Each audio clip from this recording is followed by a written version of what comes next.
Welcome to mind media. Welcome to సమకాలీన విశ్లేషణ with Ramana Muppala. ఈరోజు మే 19, 2020. నా పేరు భాను అండ్ మనతో పాటు రమణ గారు ఉన్నారు. నమస్తే రమణ గారు. నమస్కారం భాను గారు. నమస్కారం ఒక వారం శ్రోతలకి అందరికి నమస్తే. అండ్ ఒక వారం మనం మిస్ అయ్యాము. సో ఈలోగా చాలా జరిగిపోయి ఈ షోలో మనం భారతదేశంలో ప్రధానమంత్రి మోడీ గారు పెద్ద ప్యాకేజ్ ఒకటి ప్రకటించారు.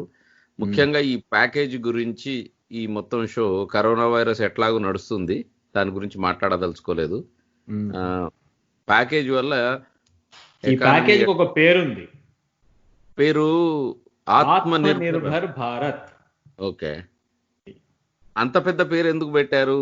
సో దీన్ని రెండు రకాలు అడుగుతాండి. ఫస్ట్ ప్యాకేజ్ గురించి నేను హై లెవెల్ అసలు ఏం జరిగింది ప్యాకేజ్ లో, చాలా ఇంపార్టెంట్ క్వశ్చన్. తర్వాత సామాన్యులకి ఎట్లా ఇది ఉపయోగపడుతుంది అన్నది మాట్లాడతాను తప్పకుండా. సో మొట్టమొదటగా ఇది ఆత్మనిర్భర్ భారత్ అని 20 లక్షల కోట్ల ప్యాకేజ్. 21 లక్షలు అనుకోండి, 20,97,000 కోట్ల ప్యాకేజ్. అంత డబ్బులు ఫస్ట్ ఎక్కడి నుంచి వచ్చాయి? లిటరల్లీ అది 260 billion rescue package, almost 300 billion dollar terms. So అంత డబ్బులు ఎట్లా అంటే ఆల్ ఆఫ్ ఎ సడన్ ఎందుకు ఎకానమీ చేద్దామనే కానీ, బట్ ఎకానమీ పడిపోతుంది, గ్యారంటీ పడిపోతుంది. ఎందుకంటే దేశం మొత్తాన్ని 3 నెలలు మూసి పెట్టేశాము, ఆల్మోస్ట్ 2 నెలలు మూసేసాము, ఇంకా ఫుల్ గా తెరవలేదు. తెరిచినా కూడా రెస్ట్రిక్షన్స్ తోటి తెరుస్తారు. అన్ని దేశాల వాళ్ళు ఇస్తున్నారు, ప్రపంచం అంతా చాలా ఎక్కువ. మొట్టమొదటి ఇప్పుడు అంటే ఈ ప్యాకేజీ అందరు దేశాలు ఇస్తున్నారు కాబట్టి మనం కూడా ఇవ్వాలనా, లేకపోతే అలా వాళ్ళు ఇచ్చారు కదా అని ఇండియా ఇవ్వటానికి కాదు. ఇదేమి గొర్రెల మంద టైప్ కాదు, అది అవసరం అక్కడ ఉంది. జనాలు ఏం చేస్తారంటే ఎప్పుడు కూడా ఇండియాలో ఎస్పెషల్లీ అన్నమాట, ఎప్పుడైతే కష్టం వచ్చిందో ఆ కష్టాన్ని ఆపర్చునిటీ కింద వాడుకున్న అనేక సందర్భాలు ఉన్నాయి. 1991లో మనకి పెద్ద క్రైసిస్ వచ్చింది. మనమంతా ఇంకా కాలేజీలో ఆ టైంలో ఉన్నాం, మీరు అన్నమాట. పెద్ద క్రైసిస్ వచ్చింది, బ్యాలెన్స్ ఆఫ్ పేమెంట్స్ క్రైసిస్ వచ్చింది. అది ఉపయోగించుకుని పివి నరసింహారావు గారు గవర్నమెంట్ మొత్తం ఎంటైర్ ఇండియాని యూటర్న్ తిప్పారు ఎకానమీలో, సోషలిస్ట్ ఎకానమీ నుంచి. అవును, అలానే ఇప్పుడు కూడా ఇందులో కూడా జరుగుతోంది అదే అన్నమాట. ఇందులో ఒకటి నేను first before going in to details first point మాట్లాడుకుందాం. మీరు ఫస్ట్ అసలు దీని పేరు ఆత్మనిర్భర్ భారత్ అని ఎందుకు పెట్టారు? ఆత్మనిర్భర్ భారత్ అంటే గుండె దిటవు చేసుకోమన్నట్టు, అచ్చ తెలుగులో చెప్పాలంటే సెల్ఫ్ రిలయంట్. ఈ వన్ వర్డ్ లో ఇంగ్లీష్ వాళ్ళకి చెప్పాలంటే అన్నమాట. ఎందుకు సెల్ఫ్ రిలయన్స్ ఇదే ఇంపార్టెన్స్ టుడే? ఎందుకంటే ప్రతి ఒక్కళ్ళు వాళ్ళ ప్రొటెక్షనిజం మొదలెట్టేశారు. Buy American, be American, buy Europe, I don't want China, I don't want this. గ్లోబలైజేషన్కి యాంటీగా ఎవ్రీ కంట్రీ వెళ్ళిపోతుంది. అలాంటప్పుడు ఇండియా కూడా ఏంటంటే చాలా మటుకు ఈసారి చూస్తే made in India, made in India, source from India, ఈ టైప్లో మొదలెట్టారు. అందుకని ఆత్మనిర్భర్ భారత్ అనేది ఇదే గ్రేట్ నేమ్. వాళ్ళు అనుకున్నది యాక్చువల్లీ చెప్పేది ఏంటంటే let's have some protection for hour selves.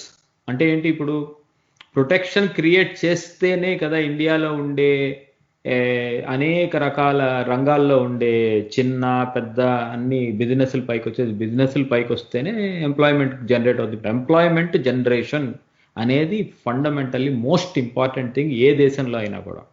ఎందుకంటే కోవిడ్ వచ్చింది, ఇంట్లోకి వెళ్ళిపోమన్నారు, అన్ని జాబ్స్ పోయినాయి.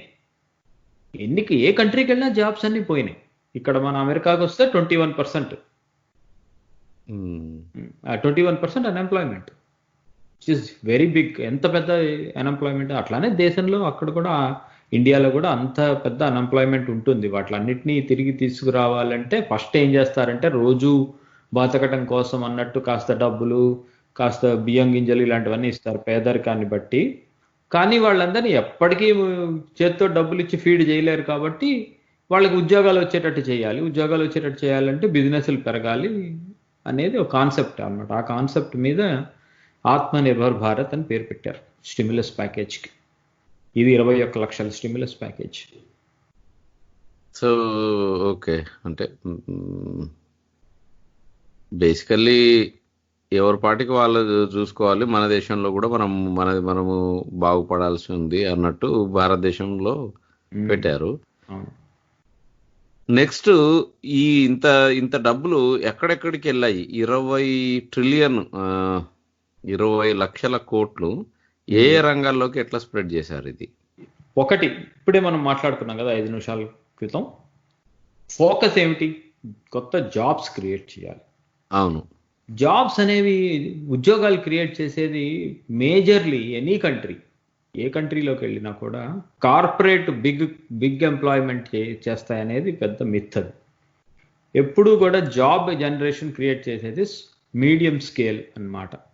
మీడియం స్కేల్ స్మాల్ ఎంటర్ప్రైజెస్ ఉంటాయి చూసారా, మీడియం ఎంటర్ప్రైజెస్ వాళ్ళు. ఓకే, మీరు క్యారీ ఆన్, ఎందుకంటే దాని మీదనే నాకు ప్రశ్న ఉంది. బట్ అది మనము సెకండ్ సెక్షన్ లో మాట్లాడుకుందాం. ఫస్ట్ అవుట్ లైన్ చూద్దాము. ఓకే అన్నమాట. అవుట్ లైన్ ప్రకారం పార్ట్ 1 5,94,550 కోట్లు పార్ట్ 1 మొత్తం దానికోసమే చేశారు. అందులో ఎట్లా ఉంటాయంటే credit facilities, emergency credit facilities 3 లక్షల కోట్లు. ఆల్రెడీ లాసుల్లో వెళ్తున్న వాళ్ళకి ఇమీడియట్ గా కాస్త ముందు, ఇదిగో నిన్నటి నుంచి నా షాప్ నడుపుకోలేదండి, 2 షాపుల్ని, దీనికి నేను ఇప్పుడు కొత్త రా మెటీరియల్ కొనుక్కోవాలంటే నా దగ్గర డబ్బులు లేవు, నాకు డెప్ట్, కానీ ఇమీడియట్ గా అప్పు కావాలి, ఇలాంటి వాటికి మళ్ళీ బిజినెస్ స్టార్ట్ చేసుకోవాలంటే దాన్ని, అట్లాంటి డెప్ట్ ఫర్, వాళ్ళేమో ఇంగ్లీష్లో దాన్ని డెప్ట్ ఫర్ స్ట్రెస్డ్ ఎంఎస్ఎంఈస్ అంటారు. 20,000 కోట్లు దానికి అన్నమాట. అది కాకుండా fund, just out right fund ఎవరికైనా ఇవ్వటానికి అన్నట్టు 50,000 కోట్లు అన్నమాట. 50,000 కోట్లు ఎవరికైనా వాళ్ళకి ఇవ్వడానికి ఏదైనా స్టార్ట్అప్స్ అవనివ్వండి, ఏదైనా అవనివ్వండి, అట్లా అన్నమాట. అది రెడీ మేడ్, కోట్లు రెడీ చేసి పెట్టుకున్నారు. Plus EPF support, provident support business of వర్కర్స్కి, వాళ్ళు కట్టలేకపోవచ్చు, ఈపీఎఫ్ గవర్నమెంట్ కట్టాల్సిన దాన్ని కాంట్రిబ్యూట్ చేయలేకపోవచ్చు, దానికి కూడా 2,800 కోట్లు పక్కన పెట్టారు. అది కాక ఎంత కాంట్రిబ్యూట్ చేయాలి ఈ చిన్న కంపెనీల వాళ్ళకి, ఇదివరకు స్ట్రింజెంట్ రూల్స్ ఉండేది అన్నమాట. ఇంత కాంట్రిబ్యూట్ చేయాలి ప్రావిడెంట్ ఫండ్కి, నీ దగ్గర ఉన్న ప్రతి ఎంప్లాయీకి అది ఇది అని. అది కూడా తగ్గించేశారు. తగ్గించేసి నందుకు, వాళ్ళది తగ్గించినందుకు మరి గవర్నమెంట్ యాడ్ చేయాలి కదా, అది 6,750 కోట్లు అన్నమాట. అవి మళ్ళీ అది అట్లానే స్పెషల్ లిక్విడిటీ అన్నమాట. అంటే liquidity from all these banks నుంచి అన్నమాట. క్యాష్ ఫ్రీగా ఈ ఎంఎస్ఎంఈస్కి, స్మాల్ స్కేల్ బిజినెసెస్కి వెళ్ళటం కోసం 30,000 కోట్లు అన్నమాట. అట్లానే మళ్ళీ అలా కాకుండా క్రెడిట్ గ్యారంటీ స్కీమ్ ఒకటి, పార్షియల్ క్రెడిట్ గ్యారంటీ స్కీమ్ అని ఒకటి ఉందన్నమాట.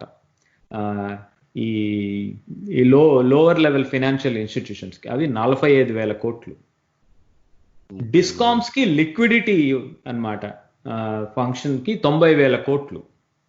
మళ్ళీ tax deduction at source, tax credit rates అన్ని రిడక్షన్ చేయడానికి గవర్నమెంట్ వాళ్ళకి మళ్ళీ గవర్నమెంట్ ఈ ఎంఎస్ఎంఈస్ కోసం 50,000 కోట్లు అలొకేట్ చేసింది అన్నమాట.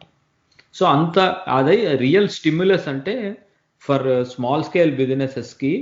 వాళ్ళు గ్రో అయితే, వాళ్ళు ప్రొడక్షన్ మొదలెట్టి వాళ్ళు గ్రో అయితే వాళ్ళు ఎంప్లాయీస్ని తీసుకుంటారు. వాళ్ళు ఎంప్లాయీస్ని తీసుకుంటే సగం ప్రాబ్లం సాల్వ్ అయిపోయినట్టే ఈ ఎంప్లాయ్మెంట్ది. అందుకని దానికి అంత ఇచ్చారు. మరి ఇది ఇచ్చారు, బాగానే ఉంది, అదంతా ఒక పార్ట్. ఇవన్నీ ఇప్పుడు ఇచ్చినవి వాళ్ళు ఎంప్లాయ్ చేసుకుని మళ్ళీ చేసేయడానికి టైం పడుతుంది. మరి చాలామంది మన ఇండియాలో lower middle class, lower class population is bulk of the population ఇండియాకి కదా. సో మరి అప్పటి వరకు మరి చాలామంది వాళ్ళ జనజీవన రోజువారీ జీవనం గడపాలంటే వాళ్ళకి free food grain supply all migrant workers for 2 months 3,500 కోట్లు. అలా కాకుండా ఇంకా చిన్న అంటే మైక్రో బిజినెసెస్ ఉంటాయి. అంటే ఇప్పుడు తట్ట పట్టుకుని కూరలు అమ్ముకునే వాళ్ళు, లేకపోతే ఇలాంటి వాళ్ళకి అన్నమాట. అట్లాంటివి కాకుండా అట్లాంటి వాళ్ళకి ఇంట్రెస్ట్ని వెయివ్ ఆఫ్ చేసి ముద్రా శిశు లోన్స్ అని 1,500 కోట్లు. ఇవన్నీ తీసేశారు. స్ట్రీట్ వెండర్స్, రోడ్డు మీద అమ్ముకునే వాళ్ళ కోసం స్పెషల్గా పెట్టేశారు స్పెషల్ క్రెడిట్ ఫెసిలిటీ, వాళ్ళకి 5,000 కోట్లు. మిడిల్ క్లాస్ గ్రూప్ ఉంటారు కదా, middle income group. Middle income గ్రూప్కి హౌసింగ్ క్లాస్ ఎంఐజీ అని అంటారు మనం వాళ్ళు అనేవాళ్ళు, మన కుక్కట్పల్లిలో అక్కడ ఉండేవి ఇది వరకు కూడా, ఇప్పటికీ ఉంటాయి ఎంఐజీ క్లాస్. అట్లాంటి ఇల్లు కట్టుకోవటానికి ఇళ్ళకి 70,000 కోట్లు అన్నమాట. ఎమర్జెన్సీ వర్కింగ్ క్యాపిటల్ నాబార్డ్ ద్వారా 30,000 కోట్లు. ఇదంతా కాకుండా అడిషనల్గా ఎవరికైనా ఇట్లాంటి వాళ్ళు ఏదైనా చేస్తాను పనులు ఇవన్నీ అనుకునే వాళ్ళకి అలొకేట్ చేసి పెట్టారు 200,000 కోట్లు, 2 లక్షల కోట్లు. అంటే అది ఒకటి. అలా కాకుండా మళ్ళీ అగ్రికల్చరల్ సైడ్, ప్యూర్లీ అగ్రికల్చరల్ లేకపోతే రూరల్ అన్నమాట, రూరల్ సైడ్ వాటి కోసం ఏం చేశారంటే ఫుడ్ మైక్రో ఎంటర్ప్రైజెస్, అంటే ఫుడ్ ప్రాసెసింగ్ ఏవైనా పెట్టుకోండి మైక్రో ఎంటర్ప్రైజెస్ అన్నారు అన్నమాట. అది దానికి వాళ్ళు ఏం చేశారంటే 150,000 కోట్లు అన్నమాట. 150,000 అది మొత్తం కలిపి, అంటే ఫుడ్ మైక్రో మొత్తం కాదు, అగ్రికల్చరల్ వాటికి. అందులో ఫుడ్ వాటికి 10,000 కోట్లు, ప్రధానమంత్రి మత్స్య సంపద యోజనకి 20,000 కోట్లు, ఆపరేషన్ గ్రీన్ అని చెప్పి ఇదంతా దీని మీద ఇంకా పెట్టుకుని ఇంకో 500 కోట్లు ఇచ్చారు దానికి. ఇన్ఫ్రాస్ట్రక్చర్, జస్ట్ అగ్రికల్చరల్ ఇన్ఫ్రాస్ట్రక్చర్ ఫండ్కి 1,00,000 కోట్లు ఇచ్చారు. అగ్రికల్చర్ ఇన్ఫ్రాస్ట్రక్చర్కి అంతే అన్నమాట. అనిమల్ హెల్త్ అనేక కాలువలు కట్టుకో, లేకపోతే ఈ ఫామ్ అగ్రికల్చర్ రిలేటెడ్ ఏవైనా ఇలా కోల్డ్ స్టోరేజ్లు. ఓకే, సో ఓవరాల్ మొత్తము అది అగ్రికల్చర్ సెక్టర్ ఎంత బాగా చేశారో చూడండి వాళ్ళు, ఎంత డివిజన్. యానిమల్ హస్బెండరీ అంటే మన పశు సంపద వాటికి 15,000 కోట్లు. అది కాకుండా హెర్బ్స్, ఇవన్నీ హెర్బల్ కల్టివేషన్కి, ఆయుర్వేద హెర్బల్ కల్టివేషన్కి 4,000 కోట్లు, బీ కీపింగ్కి 500 కోట్లు. ఇదంతా తర్వాత పైన ఏం చేశారంటే ఫినాన్షియల్ ప్లానింగ్, ఫినాన్షియల్గా ఏవైనా gap funding, viability gap funding 8,000 కోట్లు పార్ట్ 5 and 5లో. ఎంఎన్ఆర్జీ ఉంది కదా, అది ఫ్రీగా ఇంట్లో కూర్చున్న డబ్బులు ఇస్తాం అనే టైప్, 90 రోజులు జీతం ఇచ్చేది, దానికి ఇంకో 40,000 కోట్లు ఇచ్చారు. అంటే ఏంటి, ఇవి ఏవి చేసినా రానివాడు ఎవడైనా ఉన్నాడు అనుకోండి ఉద్యోగం, ఇంకా ఇంత డబ్బులు ఖర్చు పెట్టాను, 20 లక్షలు పెట్టాను, ఇంకా రాని వాళ్ళు ఎవరైనా ఉంటే సరే బాబు వాళ్ళకి కూడా ఒక 40,000 కోట్లు. అది అన్నమాట. ఓకే, సో యా, మొత్తానికి మీరు స్ప్లిట్ అయితే చెప్పారు అంతా. దీంట్లో మనకు వచ్చినటువంటి విమర్శ ఏంటంటే ఒకటి ఫస్ట్ పెద్ద ఇప్పుడు అంబానీలు, లేకపోతే టాటా కన్సల్టెన్సీ సర్వీస్, లేకపోతే ఆనంద్ మహీంద్రా, నేను కొన్ని పేర్లు ఉదాహరణగా చెప్తున్నా కానీ, పెద్ద కార్పొరేషన్స్ కి డబ్బులు ఇస్తే వాళ్ళు ఉద్యోగాలు క్రియేట్ చేస్తారు, కానీ ఇట్లా చిన్న చితగా వాళ్ళకి ఇవ్వటము వల్ల మనం ఎప్పుడూ చేస్తున్న మిస్టేకే మళ్ళీ చేస్తున్నాము అని ఒక విమర్శ ఉంది. ఆ విమర్శకి డేటా లేదు, వీళ్ళు చేసిన దానికి డేటా ఉంది. నేను మళ్ళీ మీరు నన్ను తర్వాత విమర్శిస్తారు ఏదో గవర్నమెంట్ని సపోర్ట్ చేశానని. విషయం ఏంటంటే ఇది డేటా డ్రివెన్. ఓకే, ఎవరికి ఇవ్వాలి, ఎవరు ఎక్కువ జాబ్స్ కావాలంటే ఇవాళ రోజున వెళ్ళి మన ఇండియాలో గవర్నమెంట్ సైట్స్, స్టాటిస్టికల్ సైట్స్, ఇండియాలో కాదు, ఇండియా మీద ఉండే గవర్నమెంట్ మీద నమ్మకం లేకపోతే ఫారెన్ కంట్రీల్లో వరల్డ్ బ్యాంక్ రిపోర్ట్స్లో కానీ ఎక్కడైనా చదువుకోండి. ఇందులో అసలు రెండో పాయింట్ లేకుండా ప్రతి ఒక్కళ్ళు ఒకటే ఇస్తారు మీకు డేటా పాయింట్. దేశంలో నెంబర్ ఆఫ్ జాబ్స్ని ఎక్కువ క్రియేట్ చేసేది స్మాల్ స్కేల్ బిజినెసెస్ మాత్రమే. ఈ లార్జ్ స్కేల్ బిజినెసెస్ ఏం చేస్తాయి, ఆటోమేషన్ చేస్తాయి ఎక్కువ. వాళ్ళు ప్రాఫిట్స్ తీసుకోవడం, అంటే వాళ్ళు ఉండకూడదని కాదు, వాళ్ళే చూసుకుంటారు. వాళ్ళకి మనం ఇచ్చేదేంటి, వాళ్ళ దగ్గర ఎట్లాగో లక్షల కోట్లు ఉంటాయి. వాళ్ళకి ఒకళ్ళు ఇవ్వాల్సిన పని ఏముంటుంది, వాళ్ళు అప్లై చేస్తే దానికి తగ్గట్టుగా వైబిలిటీ ఉంటే గవర్నమెంట్ ఏముంది, ప్రైవేట్ బ్యాంకులు కూడా లోన్స్ ఇస్తాయి వాళ్ళకి. వాళ్ళు స్టాక్ మార్కెట్లోకి వెళ్ళి లోన్స్ తెచ్చుకోగలరు, ఇంటర్నేషనల్ స్టాక్ మార్కెట్స్లోకి వెళ్ళి లోన్ తెచ్చుకోగలరు. వాళ్ళ గవర్నమెంట్ చేసేది ఏముంటుంది స్పెషల్గా? డబ్బులను వాడికి డబ్బులు ఇవ్వు అనేది ఎక్కడైనా ఉంటుంది అసలు వరల్డ్లో? కావాలంటే వాళ్ళకి ఎంకరేజ్ చేస్తారు, ఇదిగో బాబు నేను ఇక్కడ కార్ ఫ్యాక్టరీ పెట్టుకో అని చెప్పి ల్యాండ్ని లీజ్ మీద చీప్ రేట్లో ఇస్తారు. అనేక స్టేట్ గవర్నమెంట్లు చేస్తున్న పనులు ఇవన్నీ. వాళ్ళకి ఇంకా స్పెషల్గా చేయాల్సింది ఏముంటుంది, మహీంద్రాలు లేకపోతే టాటాలకి వాళ్ళకి వాళ్ళల్లో కూడా ఏదైనా ఇండస్ట్రీకి దెబ్బతిన్న వాళ్ళకి వాళ్ళు రాయితీలు ఇస్తూనే ఉన్నారు, లైక్ ఎయిర్లైన్ ఇండస్ట్రీలు అలాంటి వాటికి ఇస్తూనే ఉన్నారు. ఓకే. ఫర్ ఎగ్జాంపుల్ వాళ్ళకి ఇవ్వాల్సింది చెప్తాను. వాళ్ళకి ఏమి ఇవ్వాలంటే ఐబీసీని ఒక 6 months డిలే చేశారు. అంటే ఏంటి, ఎవరికైనా డబ్బులు లేకపోతే బ్యాంకరప్సీ దగ్గరకు వస్తే బ్యాంకరప్సీ ప్రొసీడింగ్స్ చేయకుండా ఉంటారు నెక్స్ట్ 6 నెలలు. అంతకంటే ఏం కావాలంటే వాళ్ళకి ఇట్ ఈజ్. మీరు ఈ విమర్శించే వాళ్ళని ఒకటే అడగాలి, షో మీ ద డేటా. ప్రపంచంలో ఇండియాలో డేటా ఫడ్జ్డ్ అనుకుంటే కనుక వెళ్ళి వరల్డ్ బ్యాంక్ డేటా చూసుకోమనండి, లేకపోతే ఏ డేటా అయినా వెతికి చూసుకోమనండి. ఎంఎస్ఎంఈకి ఈజ్ వాట్ అంటే దీంట్లో ఒక డిఫరెన్స్ ఉందిలేండి. లెట్ మీ మీకు ఒక బ్రేక్ తీసుకున్నాక నేను మిమ్మల్ని ఇరకాటంలో పెడతాను. దేర్ ఆర్ ఇష్యూస్ ఇక్కడ క్లియర్లీ మీరు మొత్తం పంచుతున్నారన్నారు. సో మనము బ్రేక్ తీసుకొని ఎక్కడ ఇది ఎవరికి డబ్బులు అంటే అవి నేలపాలు అయిపోతున్నాయి అవి అన్నది దాని మీద ఉన్న విమర్శని మనము బ్రేక్ తర్వాత మనం మాట్లాడదాం. మీరు వింటున్నది సమకాలీన విశ్లేషణ with Ramana Muppala, May 19, 2020 recording. Break తర్వాత కలుద్దాం. వెల్కమ్ బ్యాక్ టు సమకాలీన విశ్లేషణ విత్ రమణ ముప్పాల, మే 19, 2020. రమణ గారు వెల్కమ్ బ్యాక్. సో మీరు మొత్తానికి అది స్ప్లిట్ చేసి చెప్పారు, బాగానే ఉంది ఇదంతా. అండ్ అగ్రికల్చర్ కి ముఖ్యంగా 150,000 కోట్లు అక్కడికి బాగానే ఉంది. నాకు అర్థం కానిది ఏంటంటే దీంట్లో మీరు ఎంత చెప్పినా కూడా ఈ చిన్న తరహా అంటే micro and small medium enterprises ఎవరైతే ఉన్నారో వాళ్ళు ఎవరు నాకు తెలిసి ట్యాక్స్లే కట్టరు. వాళ్ళు అదేం లేదండి, అది కూడా రాంగ్ మనం అనుకోవటం. అంటే ప్రశ్న విమర్శ ఏంటంటే ముఖ్యంగా నేను కొందరు ఇప్పుడు అమెరికాలో ఉండి తిరిగి వచ్చిన వాళ్ళని లేకపోతే పెద్ద పెద్ద కంపెనీల్లో పనిచేసేటువంటి భారతీయులని కొందరిని నేను సోషల్ మీడియా ప్లాట్ఫామ్ లో చూస్తే వాళ్ళు అన్నది ఏంటంటే ఇది పెద్ద తప్పిదం, ఇది పెద్ద కంపెనీలకు ఇస్తే అవి జాబులని క్రియేట్ చేయటము, ఉద్యోగాలు క్రియేట్ చేయటము, ట్యాక్స్ కట్టడము అవుతుంది. కానీ ఈ చిన్న చిన్న వాటికి ఇస్తే వాటికి అసలు దిక్కు దివాణం ఉండదు. అసలు అది ఎంత రాంగ్ చెప్తాను మీకు. అసలు ఎందుకు రాంగ్ అంటారు? అది అసలు అవుట్ రైట్ ఆ స్టేట్మెంటే రాంగ్. పెద్ద కంపెనీలకు అసలు గవర్నమెంట్ డబ్బులు ఎందుకు ఇవ్వాలి? వాళ్ళ దగ్గర డబ్బులు లేవా? అంటే 2-3 నెలలు మూతపడితే మాత్రం వాళ్ళు ఎవరైనా లాస్లోకి వెళ్ళారా? టాటా లాస్ లో ఉన్నాడు ఇప్పుడు, అంబానీ లాస్ లో ఉన్నాడా? అంబానీ లాస్ లో ఉన్నాడా అని మీరు అడిగితే నాకు చెప్పండి. ఓవరాల్ లాస్ లేకపోతే వాళ్ళు ఇన్వెస్ట్ చేస్తారు. వాళ్ళకి కావాల్సింది ఏంటి? ఇన్సెంటివ్ అంటే ఎలాంటి ఇన్సెంటివ్ వాళ్ళకి? ఇదిగో బాబు, ఇక్కడ ఈ ల్యాండ్ నీకు లీజ్ ఇస్తాను, రేపటి వరకు నీకు లీజు ఫ్రీగా ఇస్తాను, లేకపోతే ఇన్ని నెలలు ఫ్రీగా ఇస్తాను, నువ్వు ఇది జనరేట్ చెయ్యి. That is what. అంతకు మించి ఏం చేయాలి పెద్ద కంపెనీలకి? డబ్బులు ఉన్న వాళ్ళకి ఎవరైనా డబ్బులు ఇస్తారా? అసలు ప్రోత్సహించడం అంటే ఏమిటండి ప్రపంచంలో? స్టార్టప్స్ అంటే ఎవరు? దానికి వెంచర్ ఫండింగ్ చేయాలి, లేకపోతే గవర్నమెంట్ హెల్ప్ చేయాలి.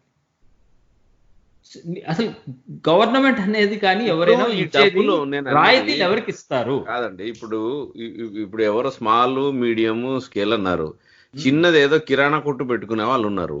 వాళ్ళు అసలు ఏం చేయగలుగుతారు? మేబీ 2 నెలలు అది వాళ్ళకి పోయింది. ఎంత వాళ్ళు ఉద్యోగాలు క్రియేట్ చేయలేరు కదా. అలా కాదండి, ఎంఎస్ఎంఈ అంటే అది కాదు. ఇప్పుడు టాటా స్టీల్ అని పెట్టుకున్నాడు సపోజ్. టాటా స్టీల్ ఫ్యాక్టరీ కట్టడానికి ఆయన ఎన్ని చోట్ల నుంచి సోర్సింగ్ చేస్తాడు? అది ఇంకొంచెం పెద్ద ఎగ్జాంపుల్ తీసుకున్నాను. రోడ్ వేస్తున్నాం అనుకుందాం. ఇప్పుడు జిఎంఆర్కి ఒక రోడ్ కాంట్రాక్ట్ ఇచ్చారు అనుకుందాం. రోడ్లో ఏమేమి ఉంటాయి? ఐరన్, స్టీలు, నట్లు, బోల్ట్లు, బ్రిడ్జ్లు, ఆ ఎక్విప్మెంట్, సిమెంటు, కంకరు. నాకు తెలిసి నేను 4 చెప్తున్నాను మీకు ఇప్పుడు ఇట్లాంటివన్నీ. అవన్నీ ఎక్కడి నుంచి ఉంటాయి? జిఎంఆర్ ఒక్కళ్ళే తీసుకెళ్ళి ఆయన కంపెనీనే అవన్నిటి తయారు చేసి తీసుకొచ్చి పెట్టుకుంటుందా? ఎక్కడో చోటు కొంటున్నాడా లేదా? ఆయన ఆ కొనేది ఎక్కడి నుంచి కొంటున్నాడు? ఆయన ఇంకో పెద్ద కంపెనీ నుంచే కొంటున్నాడా? చెప్పేది ఏంటండి, ఇంకో పెద్ద కంపెనీ నుంచి కొంటున్నాడా? ఎన్ని ఎంఎస్ఎంఈ కంపెనీల నుంచి కొంటే జిఎంఆర్ తన రోడ్డు వేసి నా రోడ్డు అని చెప్పుకుంటాడు? ఆ చిన్న కంపెనీలన్నీ వాళ్ళు చాలా తక్కువ బాటమ్ లైన్ తోటి వర్క్ చేస్తాయి. జిఎంఆర్ ఇచ్చే ఎంప్లాయీస్ అసలు యాక్చువల్లీ నేను ఇప్పుడు చెప్పిన పై చార్ట్ వేస్తే 10% కూడా ఉండదు. ఆ చుట్టూరా నేను ఇందాక చెప్పాను కంకర్ రాళ్ళు అవి ఇవి అని సబ్ కాంట్రాక్టర్లు, 1000 మంది సబ్ కాంట్రాక్టర్లు ఉంటారు ఆయనకి. 1000 కంపెనీలు ఉంటాయి సబ్ కాంట్రాక్టర్లు. ఒక రోడ్డు విజయవాడ నుంచి హైదరాబాద్కి ఉన్నది లేని రోడ్డు వేయటానికి. ఓకే, ఆ సబ్ కాంట్రాక్టర్లన్నిటినీ ఎంఎస్ఎంఈ అంటారు. కానీ వాళ్ళకి ఇస్తే ఇప్పుడు వాళ్ళు ఎట్లా వాళ్ళు దీన్ని వాళ్ళకి ఇవ్వకపోతే అసలు జిఎంఆర్ రోడ్డు కూడా వేయలేడు. లేకపోతే కానీ ఇప్పుడు జిఎంఆర్ ఇప్పుడు వాళ్ళు నేను ఇక్కడ మీకు అడగాల్సిన ప్రశ్న, జిఎంఆర్ లాంటి కంపెనీ లేకపోతే వాళ్ళు ఏం చేయలేరు. జిఎంఆర్ లాంటి కంపెనీ లేకపోతే వాడి తాత ఇంకోటి వస్తుందండి. ఎందుకంటే వరల్డ్ లో డబ్బులు ఉన్న పెద్ద కార్పొరేట్స్ చాలా ఉన్నాయి. దాట్ యూనిట్ దాన్నే అంటారు, దాన్నే మార్కెట్ ఫోర్సెస్కి వదిలేయాలి అంటారు. పెద్ద కంపెనీలను ఎప్పుడు జేబులో డబ్బులు ఇచ్చి లేకపోతే ట్యాక్స్ పేయర్ మనీ ఇచ్చి పోషించాం. వాళ్ళంతటి వాళ్ళు నిలబడాలి, వాళ్ళ పెట్టుబడులు వాళ్ళ లాభాలతోటి వాళ్ళు ఫండ్స్ని వాళ్ళు రేస్ చేయగలుగుతారు, వాళ్ళు క్యాపిటల్ రేస్ చేయగలుగుతారు. ఎట్లా రేస్ చేయగలుగుతారు? ఒక ఐపీఓనో ఏదో ఒక పబ్లిక్ ఇష్యూ తోటి మార్కెట్లోకి వెళ్తే వాళ్ళు క్యాపిటల్ రేస్ చేయగలుగుతారు. వాళ్ళు ఇంటర్నేషనల్ మార్కెట్లో ఏడిఆర్, అమెరికన్ డిపాజిటరీ రెసిప్ట్స్ తోటి రేస్ చేయగలుగుతారు క్యాపిటల్ని. వరల్డ్లో 100 ఎయిర్పోర్ట్లు కట్టే మనిషికి పేదవాళ్ళ దగ్గర నుంచి వీళ్ళ దగ్గర నుంచి ట్యాక్స్ కలెక్ట్ చేసిన మనీని తీసి ఇండియన్ గవర్నమెంట్ వాళ్ళకి ఇవ్వాలా? అది ఎక్కడైనా అసలు ఉందా? అసలు ఏ వరల్డ్ లో ఎవరు చేస్తున్నాడు నాకు చెప్పండి. ఇప్పుడు ప్రపంచంలో ఎక్కడన్నా అట్లా కాదండి, వేరే దేశాలు ఏదన్నా పోల్చి చూస్తే ప్రతి దేశంలో కూడా ట్యాక్స్ మనీయే. ఎండ్ ఆఫ్ ద డే ఇది ప్రజల మనీ. అమెరికానే తీసుకుందామండి. అవును, ప్రజలు ట్యాక్స్ మనీ, అది ఎవరిదో సొంత పైసలు ఏం కావు. ఇప్పుడు మోడీ గారు ఇచ్చినా, డొనాల్డ్ ట్రంప్ ప్రెసిడెంట్ ట్రంప్ ఇచ్చినా కూడా ప్రజల మనీ. అది డబ్బులని ప్రజల నుంచి తీసుకున్న ట్యాక్స్. అవునండి, ప్రజల మనీనే. ఇప్పుడు అమెరికా ఎవరికి ఇచ్చిందండి? ఇక్కడ కూడా ఏమంటున్నారు? Small businesses, all the small businesses has to come back. If America has to again back to be open, we will help small businesses. అన్నాడా లేదా ఇక్కడ ప్రెసిడెంట్? ఆయన అన్నాడు, కానీ ఇక్కడ బిగ్ కార్పొరేషన్స్ కి ఇప్పుడు బోయింగ్ లాంటి కంపెనీ కూడా మేము ఇస్తామని ముందుకు వచ్చారు వాళ్ళు. నేను చెప్పలేదు అది. బోయింగ్ లాంటి వాళ్ళ కంపెనీలకు ఎందుకు ఇస్తున్నారంటే సెక్టర్ బేస్డ్. అది ఇక్కడ ఏమైందంటే ఎయిర్లైన్ సెక్టర్ మొత్తం ఇంపాక్ట్ అయింది. ఎయిర్లైన్ సెక్టర్ ఇంపాక్ట్ అవడం ఏ లెవెల్కి ఇంపాక్ట్ అయిందంటే బ్యాంక్ కరప్సీ లెవెల్కి ఇంపాక్ట్ అయింది అన్నమాట. మన ఇండియాలో కూడా అలాంటిది ఇచ్చారు కదా. ఇప్పుడు ఐబీసీ అని ఒకటి ఉంది ఇండియాలో అన్నమాట, బ్యాంక్ కరప్సీ లా. దాన్ని నేను వెంటనే ఎవరిని బ్యాంక్ కరప్ట్ చేయను. ఈ కోవిడ్ వలన కనుక ఎవరైనా ఇంపాక్ట్ అయిపోయి కట్టలేకపోతే ఉన్న వాటిని, సో వాళ్ళ బ్యాంక్ కరప్సీ ప్రొసీడింగ్స్ చేయను నెక్స్ట్ 6 నెలలు అని ఇచ్చారు. ఇప్పుడు బోయింగ్ లాంటి కంపెనీ వెళ్ళి కనుక లోన్ అడిగితే లోన్ ఇవ్వని బ్యాంక్ ఉండదు. బోయింగ్ ఇవాళ రోజున రేస్ చేయాలంటే ఒక కాంటినెంట్కి ఈక్వలెంట్ మనీని రేస్ చేయగలుగుతుంది. దానికి గవర్నమెంట్ ఇవ్వాల్సింది ఏముంది? అది కాదే ఎయిర్లైన్ ఇండస్ట్రీకి ఇస్తానండి. ఇప్పుడు అమెరికన్ ఎయిర్ లేకపోతే యునైటెడ్ ఎయిర్ ఇలాంటివి ఉన్నాయి, ఎయిర్లైన్స్ తిప్పేవాళ్ళు ఉంటారు, క్యారియర్స్, వాళ్ళందరికీ అవన్నీ కంప్లీట్ మూతపడిపోతాయి. ఎందుకంటే అసలు వాళ్ళు ఎయిర్లైన్స్ తిప్పకుండా కూర్చుని ఉన్నారు కదా ఇన్ని నెలలు, అండ్ దే ట్రాఫిక్ తగ్గిపోయింది కాబట్టి అందులో లే ఆఫ్స్ చాలా జరిగాయి. సో వాళ్ళకి సపోర్ట్ ఇస్తారు. అట్లాంటి సెక్టర్ ఏదైనా ఉంటే ఇండియాలో కూడా సపోర్ట్ ఇస్తుంది. ఇప్పుడు మీరు అన్న దాంట్లో సరే వాళ్ళు ఏం చేయట్లేదు, చిన్న మీడియం అండ్ స్మాల్ మైక్రో వాళ్ళే చేస్తున్నారని, కానీ వాటికి ట్రాక్ చేయలేం కదా. ఇప్పుడు వాళ్ళకి అప్పు కింద ఇస్తున్నారు ఇది, రైట్? అరే ఎందుకు ట్రాక్ చేయలేరండి వాటిల్ని? మరీ చెప్తున్నారు. ఎవరు అంటున్నారు ఆ మాట ట్రాక్ చేయలేరని? ప్రతి loan is track in India. మీరు చిన్న లోన్, హౌస్ లోన్ తీసుకోండి ఇండియాలో, కట్టకుండా ఉండండి చూస్తాను. ఎందుకు ట్రాక్ అవ్వరు? మీరు ఇంకా చిన్నవాళ్ళు, ఒక ఇంటి లోన్ తీసుకునేవాళ్ళు, ఎంఎస్ఎంఈ లెవెల్లో ఉండేవాళ్ళు ట్రాక్ అవ్వరు అనేది ఎట్లా ఉంటుంది? అది లోన్ ట్రాకింగ్ ఎందుకు ఉండదు? ప్రతి ఒక్కరికి పాన్ కార్డు ఉంది కాదండి. ఇప్పుడు ఇంతమంది కొన్ని వందల ఇప్పుడు వేల మందికి మనం ఇస్తున్నప్పుడు వాళ్ళు ప్రాబబ్లీ ఒకేసారి వాళ్ళు ఎత్తేయటం జరిగింది. రెండు జరుగుతాయి దాంట్లో. ఎవడి పాటికి వాళ్ళు డబ్బులు తినేసి డబ్బులు తిరిగి వాపసు ఇవ్వకపోవడం ఒకటి. ఇంకొకటి వాళ్ళు ప్రస్తుతానికి బిజినెస్ లేక వాళ్ళు ఉద్యోగాలని మధ్యలో మాన్పించేయటం ఏదో చేస్తే మళ్ళీ వాళ్ళు తిరిగి ఉద్యోగాలని తయారు చేయగలగాలి కదా వాళ్ళు. ఎందుకు అలా? అసలు ఇంకా వాళ్ళు కాకపోతే ఎవరు తయారు చేయగలుగుతారట? నాకు అర్థం కాదు. ఇప్పుడు అలా కాదండి, కంట్రీలో ఉన్న దాంట్లో 75% of the population is employed by only MSME. After the agricultural sector తర్వాత ఉండే ఎంప్లాయ్మెంట్లో 75% of the employees are only MSME. ఇంకా ఎక్కువేమో, నేను తక్కువ నెంబర్ చెప్తాను, నా మీదే నాకు నమ్మకం లేదు ఆ విషయంలో. అసలు మీరు అనుకున్నట్టు పెద్ద కంపెనీలు మొత్తం ఇండియాలో కలిపి 15 to 20% కూడా ఎంప్లాయ్ చేయవు, అన్నీ కలిపి కూడా. ఏ కంట్రీలోనూ ఉండదు. ఏ దేశానికైనా సరే బ్యాక్ బోన్ ఎప్పుడు ఎంఎస్ఎంఈనే. అమెరికా బ్యాక్ బోన్ ఏంటి? Small businesses. ఐ మీన్ మరి అగ్రికల్చర్ సెక్టార్ అన్నది చాలా ఇది. ఇప్పుడు వీళ్ళు చేసిన దాంట్లో ఎట్లా అంటే 5,94,000 సుమారు 6 లక్షల కోట్లు ఎంఎస్ఎంఈకి ఇస్తే అగ్రికల్చర్కి 1,50,000 ఇచ్చారు. సో భారతదేశంలో ఇంకా అగ్రేరియన్ సొసైటీ అంటే వ్యవసాయ ఆధారిత దేశం కాబట్టి నాకు ఇదంతా ఎట్లా కనపడుతుందంటే పెద్దవాళ్ళని పక్కన పెట్టి చిన్న వాళ్ళకి ఇస్తే ఓటు బ్యాంక్ పాలిటిక్స్ ఏమన్నా ఆడుతున్నారా? ఓట్ బ్యాంక్ పాలిటిక్స్ మీకు ఎగ్జాక్ట్లీ అంటే మనం ఇప్పుడు ఏంటంటే ఓట్ బ్యాంక్ అంటే ఏంటి? ఓట్ బ్యాంక్ ఇక్కడ ఏమైనా ముస్లిమ్స్ కి ఇచ్చారా, లేకపోతే హిందూస్ కి ఇచ్చారా, లేకపోతే ఏంటి ఓట్ బ్యాంక్ అంటే ఏమిటి అసలు? ఇప్పుడు ఓట్ బ్యాంక్ అంటే కింద మీరు తీసుకుంటే ఆ లెక్కకు వస్తే ప్రతి దేశంలో ఇప్పుడు మన ఇండియానే తీసుకుందాం అండి, నిజంగా డబ్బులు ఉన్న వాళ్ళు అసలు యాక్చువల్లీ 1% కూడా ఉండదు. 5% డబ్బులు ఉన్న వాళ్ళు ఉండరు. అమెరికాలో డబ్బులు ఉన్న వాళ్ళు ఎంతమంది? రిచ్ 1%. ఇంకో 1% కాకుండా మిగతా 99%కి ఏదైనా ఇస్తే ఆ 99% ఓట్ బ్యాంక్ పాలిటిక్స్ అవుతాయి సార్. ఇది అసలు నేను పాలిటిక్స్ పక్కన పెట్టి మాట్లాడదాం అనుకున్నా ఇవాళ అన్నమాట. పాలిటిక్స్ తోటి అసలు సంబంధం లేని దానికి అలాగా సార్. డెమోగ్రఫిక్స్ చూడండి, ఏ దేశంలో అయినా ప్రపంచ డెమోగ్రఫిక్స్ చూడండి, ఏ దేశం economic demographics, let's forget about ఒక రేస్, ఒక రిలీజన్, కల్చర్ ఇవన్నీ పక్కన పడేద్దాం. ఎకనామిక్ డెమోగ్రఫిక్స్ చూద్దాం. రిచ్ ఎంతమంది ఉంటారండి ఒక కంట్రీలో? అసలు రిచ్ పీపుల్ అందరినీ అసలు నెగ్లెక్ట్ చేసి వాళ్ళని మనుషుల కింద చూడకుండా ఉన్నా కూడా అసలు ఏ పార్టీ ఓడిపోదు. బై ద వే నేను అన్నది ఇప్పుడు ఇది మధ్య తరగతి, కొంచెం ఎగువ మధ్య తరగతి, అప్పర్ మిడిల్ క్లాస్ ఉన్న వాళ్ళు మీరు ఇప్పుడు దీని కిందికి వస్తారు. ఇప్పుడు for example upper middle class మీరు ఒక ఉదాహరణ తీసుకున్నారు, ఒక టాటానో ఒక జిఎంఆరో ఇంకెవరో పెద్ద కాంట్రాక్టర్ ఉంటే ఆయనకు సప్లై చేసే వాళ్ళు చిన్న వాళ్ళు ఉంటారని. వాళ్ళు కూడా వాళ్ళు ఏమన్నా దినకూలి టైప్ ఏం కాదు. అంటే ఫర్ ఎగ్జాంపుల్ ఒక 1 కోటి రూపాయల ఆసామి అనుకోండి, ఆయన కింద ఒక చిన్న ఉంటది, 2-3 కోట్ల బిజినెస్ రన్ చేసే వాళ్ళే వీళ్ళు. ఆ కింద కొంత క్లౌట్ ఉంటది వాళ్ళందరికీ. అట్లా కిరాణా షాప్ నుంచి మధ్యతరగతి పరిశ్రమ వాళ్ళు. ఇది ఒక సెక్టార్ ని రేపు పొద్దున మనం ఓకే వీళ్ళందరూ మనకు ప్రభుత్వం బాగా చేసింది ఆహా ఓహో అని చెప్పుకోవడానికి. బట్ రియాలిటీ ఏంటంటే ఉద్యోగాలు ఏం క్రియేట్ కావు. బట్ ఒక లార్జ్ పెద్ద ఎలా అంటారు సార్? అది ఎలా కుదురుతుందండి? నేను ఒప్పుకోను ఆ మాటకు. వాళ్లే ఉద్యోగాలు క్రియేట్ చేసేది.